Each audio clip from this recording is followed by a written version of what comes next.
첫 번째 제 삶의 중간 정상으로 지금까지 살아오면서 혹시 안 풀린 감정적인 거라든가 또는 뭔가 쌓여있던 숙제가 있으니 이걸 한번 정리하고 싶다는 생각이 들었는데 그게 아마 저한테는 아버지와의 이슈였던 것 같아요.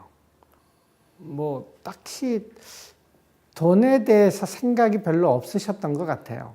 그리고 뭐 어디 조그만 일을 하시다가 수틀리면 그냥 나오시고. 그러다 이제 제가 기억나는 거는 제 초등학교 한 2, 3학년 때를 기억나는데 저희 식구들이 전부 다 은성, 가은이라는 탄광도시 경북에 있거든요. 원래 이름은 가은이었는데 요즘 은성으로 바뀌었는데 거기에서 광부 생활을 2년 정도 하셨던 게 아버지께서 유일하게 돈을 버셨던 기억인데 그 외에는 이제 뭐 식구들 다 서울 올라오셔도 아버지께서는 딱히 하시는 일 없으시고 어머니께서 이제 보험회사 하시면서 저희들 키우시고 그러셨죠. 네. 그리고 이제 약주 드시고 뭐 그래서 집안이 조금 평화로운 날보다는 조금 좀 시끄러운 날들이 좀 많았었고. 근데 메세타 평원을 올라가면서 정말 많이 울었었거든요. 이상하게 그 울음은 제 가슴속 저 밑에부터 끌어올라온 울음이라서 제가 들어도 좀 맹수소리 같은 느낌이 들 정도로 좀 섬뜩할 정도로 한이 많이 담긴 울음이었었는데 거의 다 올라갈 때 거기 한 800고지 정도 되는데 올라갈 때쯤 되고 그날 날씨가 엄청나게 변덕스러웠어요. 해도 떴다 바람 불다 비도 왔다가 비도 엄청 세차게 불고다 또 저쪽에 가면은 구름 뚫리고 해가 나면 또 금방 따뜻해지기도 하고 엄청나게 날씨가 변화무쌍했는데 그날 올라가면서 갑자기 울음이 터지는데 아버지에 대한 생각보다는 첫 번째는 억울함에 대한 울음이었던 것 같아요. 제가 돌이켜보니까 지금 살아오면서 또 사업을 하면서 직장 생활하면서 학교 생활하면서 뭐 여러 가지 과정에서 제 스스로 저를 잘 표현 못하고 지내왔던 경우들이 많은데 그로 인해서 제가 생각에는 당했다고 생각하는 일들에 대한 억울함이 눈물로 표현이 되지 않았을까. 그래서 산티아고 가기 전에도 상담 공부를 하면서 여러 가지 프로그램에 참여하다 보면은 가끔 이제 그런 억울함이 올라올 때 울었던 경험도 여러 번 있었거든요. 그래서 그것이 가장 큰 울음이었던 것 같고요. 그러니까 억울함, 세상에 대한 억울함을 제가 눈물로 하나의 정서 방출을 했다 그럴까?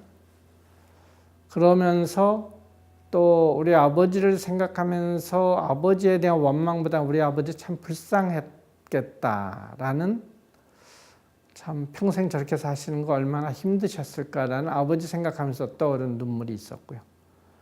그 다음에 눈물은 아내에 대한 고마움에 대한 눈물, 이렇게 눈물이 세 가지로 나눠지는 것 같아서 거기에서 그날 숙소 들어가기 전에 마지막에 내려올 때는 아예 그냥 안경 속에 눈물을 닦지도 않고 콧물 눈물 흘리면서 내려왔는데 그때는 아내에게 참 너무 미안했다, 고마웠다 그 눈물을 많이 흘렸던 것 같아요.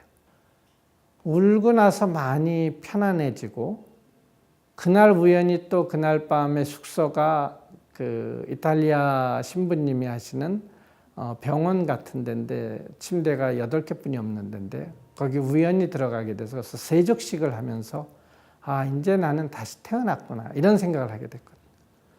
식사하기 전에 그 제단 같은 데 이렇게 우리가 앉아 있으면 그때 저하고 리투아니아인하고 그 다음에 그 스페인 청년 2명인가 하고 또 스페인, 이탈리아인에서 6명 정도였었거든요. 이렇게 의자를 이렇게 빙 재단에 둘러놓으면 우리가 이제 거기 앉습니다. 그러면 한 분이 이렇게 따뜻한 물을 받아오고 한 분은 흰 수건을 들고 있으면 신부님이 우리더러 오른쪽 양말을 벗으라 그래서 그 물 위에 올려놓으면 신부님이 발로 씻어주고 그 다음에 흰 수건으로 닦아준 다음에 발등에 키스를 하거든요.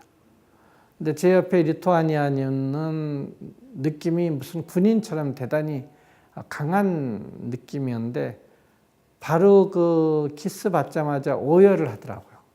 근데 저는 큰 울음은 안 흘렸지만 약간 뭉클함 같은 게 느꼈고, 아, 이제 나는 다시 태어났구나 이런 생각을 하게 됐거든요. 그러면서 지금부터는 앞으로 내가 살 거에 대해서 이제 과연 내가 상담 심리사로서 살고자 하는데 이게 과연 올바른 삶이고 나한테 맞는 건가?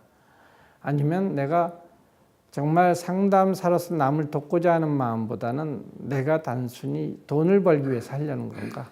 내 의도가 무엇인지, 또 과연 나는 이 길을 평생 갈 수 있는지, 그걸 점검하는 시간을 가졌는데, 그 세족시켰던 곳대가 전체 일정이 한 3분의 1 정도 되는 시점이었거든요. 그 나머지 시간 걸으면서 걷다 보면 뭐 아무리 제가 힘이 안 들더라도 힘은 들 거 아니에요, 육체적으로요. 하지만 걷다 보면 저절로 생각이 끊기기도 하고, 또 어떨 땐 생각이 많이 나기도 하고, 그러면서 점점 이 길이 내 길이 맞는가라는 생각하는데, 결과적으로는 잘 택한 것 같다 이런 생각이 들어서 우선 제 삶의 중간정선을 1차 한번 했었고, 그 다음에 상담심리사는 평생 갈 수 있을까? 갈 수 있겠다.